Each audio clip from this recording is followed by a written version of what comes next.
Honest. What'd you think of the first few days of spring? It's early to tell. I think we've got a long way to go right now.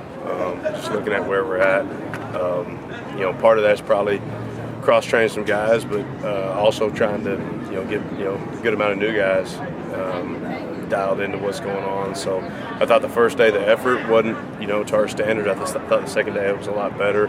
Them seeing it and putting it on tape and then understanding what the expectation is. And then obviously today, first full day in pads, a lot of stuff that wasn't clean. I mean, there were some good plays here and there, but a lot of stuff we got to get cleaned up from a fit standpoint and just communication standpoint. But we've installed a decent amount at this point, so we'll probably just kind of review and try to get it cleaned up. Can still make sure the foundation's right, everything this spring moving forward. So long way to go, but I think we have a talented defense. We just got to get everybody on the same page kind of at this point. You mentioned the new faces, and it's really easy to notice the big guys in the middle of your line. Obviously, you got some talent, but Jefferson, Mike, Tank are absolutely huge.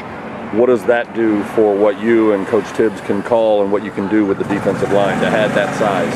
Yeah, I think just, going into a league where you're playing against bigger people, generally big people beat up on little people. And so, we wanted to make sure that we weren't stuck in games where the line of scrimmage was just changing on us constantly, and there's not a whole lot that you can do when you get stuck in those situations. So wanted to make sure we had the size to be able to hold up.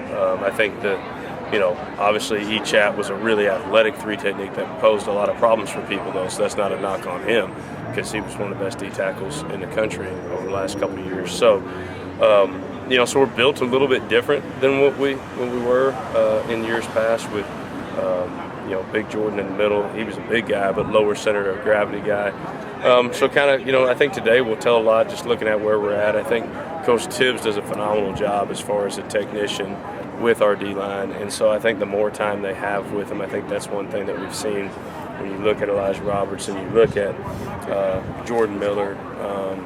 It's one of those positions that there's not a lot of great, in my opinion, D-line coaches out there, and if they are, they're coaching at a really high level, and we've got one of the best in the country. So I think it's early to tell where those guys will be. I think, when we get to about the middle of fall camp, is really where we're going to see them settling down when they go through a whole spring and summer with them from a technique standpoint. But I think athletically, for big guys, those guys are all fairly athletic, so I'm excited about that. That safeties room is pretty much standing pat for you. Just what's that like to walk into that room and see that many familiar faces with that much experience behind them? Yeah, I think, when Crossley decided that he wanted to come back and how we kind of played that out last year with the neck deal and same thing with Jay Gill. As a coaching staff, I think it's just important to acknowledge, like, when you have really good culture and you like the guys you coach, we always want to recruit to the highest level possible, but, I'm also a big believer in chemistry and, having the right guys in the room. And so when you got that, bringing in like a one-year transfer for us just wasn't an option. I didn't see how that would add. The juice would be worth the squeeze. Maybe it creates competition, it helps raise everybody, but ultimately we have good players in there, and I believe that we can coach them and continue to develop them for all those guys to play at a higher level. So kind of cross-training some of those guys, trying to get them where they can go back and forth between multiple positions, which will create depth, even though we hadn't necessarily, to your point, added a bunch of new faces in that room, creating depth through those guys being more versatile in the defense. So a guy like Brandon Crossley, CJ played really well the second half of the season when Brandon was out, and so trying to create some position flexibility where he can play some free safety. Ahmad can, Jonathan knows them all pretty well at this point. Ahmad playing some rover and getting confident in that's been a big emphasis this spring because he's a really good free safety. And how do we get, him and Jonathan McGill and Isaiah on the field at the same time? Well, obviously all three aren't going to play at once, probably, unless McGill's playing nickel or Ahmad's playing nickel. But getting those guys where they can interchange, because if we've got, 5 to 6 guys for 3 spots, I mean, that's, the amount of snaps that we play here, plus special teams, the amount of snaps our defensive guys play here in particular, playing 30 snaps on defense to 40 snaps on defense plus teams ends up being a lot of snaps over the course of the year on a Power 5 schedule. So just trying to create that depth and, cohesion, camaraderie, but still have competition. And so we'll watch the tape today and got a lot to get better at, 3 days in. I think the energy is good. I think the excitement to be out here is good. Because it was a long season for us. We kind of hit that bowl stretch, and I put, the majority of how we played in that game, I think, on me. I don't think I called a good game. I don't think we played very good. But I also think our bowl practices kind of were, tried to make it light and fun, and that's just not who we are. That's not what got us to this point. And, if we get stuck in that situation again, I definitely would advocate to do it differently. And so I put a lot of that on my shoulders. But these guys are hungry. They want to get better, and their focus has been pretty good so far. So we just got some things we got to get cleaned up as a group positionally. What have you thought of Elijah Roberts' approach since coming back, and what is next in his development as he gets ready with so much change in expectations now? Yeah, well, I think the biggest thing is him being able to win at a high level on tackles. If you look at his production on guards was elite when we could move him inside on third down, but if we can get that 10 sack type of production on tackles, plus being able to move him inside on guards, that's where I think he could be elite. I think he's pretty dang good against the run. But I think him being able to win as an edge player consistently, because he's got the skill set to do it, and I think he's hungry to get better. And I think, kind of to your point, like when he got here, from where he was when he got here, obviously we saw the athletic ability, but the development that Coach Tibbs had with him over that 6-month cycle. So I think, just being a guy that can be a consistent edge rusher and get good wins on tackles at this level will be big. One of the new faces you've got came over from offense, Teddy Knox. How's he doing in his adjustment to the defensive side of the ball, and does his value on special teams limit how much you can use him on defense? No, definitely not on the latter question, but he's really eager. He wants to play defense. He can run. I mean, that's the thing. I mean, you got a guy that can run like that, you got a chance. And so technically he's all over the place right now, but he's eager to learn. And so I've got no doubt that, if he continues, or if he has a level of consistency off the field, I think the level of consistency on the field will follow. So hopefully, as an older guy, he can rise to that challenge, because I know if he does and has that approach, I believe in Coach Huntley, and I think that he could be a really valuable asset to our defense. What have you seen from Deuce Harmon coming in, and then how important is it for others to step up at that corner spot after the last 2 starters? Yeah, I think that's maybe the biggest thing right now, 3 days in, is kind of we're looking for who's going to start for us at corner. Who's going to be ready to play. It's early to tell on a new guy.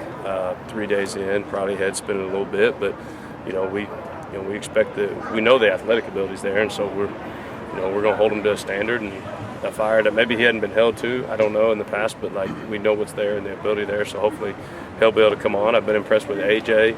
I thought he's done some good things and looked like a little bit more confident and just a different level of focus, and maybe probably urgency is the better word to use with AJ.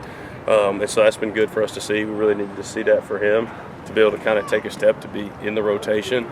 And then it's kind of the same thing with 4, and we know the ability that he's got, and that's what we were just talking about is, I'm proud of where he's at and some of the things that he's done growing as a young man off the field, and I think those things will then come to fruition on the field for him, but just kind of bringing that consistency to that room. Smoke's going to be down for probably through at least spring break, it looks like. Hopefully we'll be able to get him back by spring break. So, hamstring strain there. So, which is tough because his development was really important this spring. So, but yeah, that's a room that I think is very up in the air right now, and Coach Huntley's looking for, who's going to be coachable, who's going to take the coach, and who's going to absorb the playbook and compete at a high level. So, I think very early to tell. I couldn't answer who.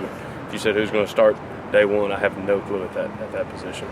Linebackers is another that is a room that stayed pretty much the same. I know Zach comes in, but that group really performed at a high level. Just what are you looking for them to now take that next step? Well, I think, I'm really proud of Ahmad. I think his leadership, it's always tough coming into a new program when you were with the coach. So you know what the coaches think about you, but you weren't with the players. So he handled that how he needed to handle it, and he knew, because he's a vet, like when was the time to speak up. But Ahmad's never, when I had him as a freshman and sophomore, he wasn't a big vocal guy. He's not a big rah-rah, right? He's a show, I'm going to show you and I'm going to do it. And there were things from his game consistently that he could have gotten better at, and that we're talking, that Coach Crum's working with him on. Like there's times where, and I noticed about him, one of the things I loved about him in high school is he'll run through a wall, but there's times where he'll literally just, all right, I'm going to go make a play and run through a wall. And so getting that is kind of out of his system now as a mature guy that's leading that room, and him and Kobe do a great job hand in hand with that. Like I think Kobe is more the vocal guy probably, but now together those two guys kind of set the standard. Ahmad was pretty well versed, Mike and Will. Now we're doing the same thing with Colby, and Coach Crum's doing the same thing with Kilgore. So I think those three guys really are, your first backers. I think those are the three guys that have put themselves in a position from a consistency level at this point in their careers, to be ready to play. And so I think you're challenging all three of them to learn and grow, even though we might not install at a rate that's a lot, but like learning a new position now and going back and forth starts to stress and strain them, because as much as we want to strain them physically, we want to strain them mentally at this point. And then I think you got a lot of young talent in that room that you're hoping develops pretty quick, whether it's Brandon's development this spring will be big, because he's when he got here he had no clue how to play linebacker really. And so like a lot of guys, I mean Zach's kind of in the Brandon boat. It's just there's so much new volume of stuff, but you see the athletic ability. I think Brandon's is progressing at a pretty good rate where he can be, push to be in that 2 deep next year, which is what we would hope for. And then the athletic ability that some of those other guys like Zach and are bringing to the table. So it's early because there's a lot of busts and there's a lot of head spinning, and that's linebacker and safety are two pretty complicated positions. So that's kind of where we're 2 steps forward, 1 step back, or at times it feels like 1 step forward, 1 step back, and it's getting those guys reps and bringing them along. So you brought in a couple defensive ends who, at least on paper, look fairly similar. Abor and Harvey, almost identical in size, come from big programs. They both can run. But from your perspective, how are they different? Well, Harvey's more of an edge. He's got a good twitch and a good bend for a big guy. I think he gives us a different, we've got 3 really different body types over there now. And Cam is a guy that can go swing. Like, Cam, we feel confident is, can play end or bandit. And as a guy that would be, in the rotation right now at both spots for us like he was last year. And that gives us a chance to, hopefully Harvey and Turbo and Cam, that challenges and raises that level of consistency in that room. Harvey's a bigger guy, longer guy, which we felt like we needed.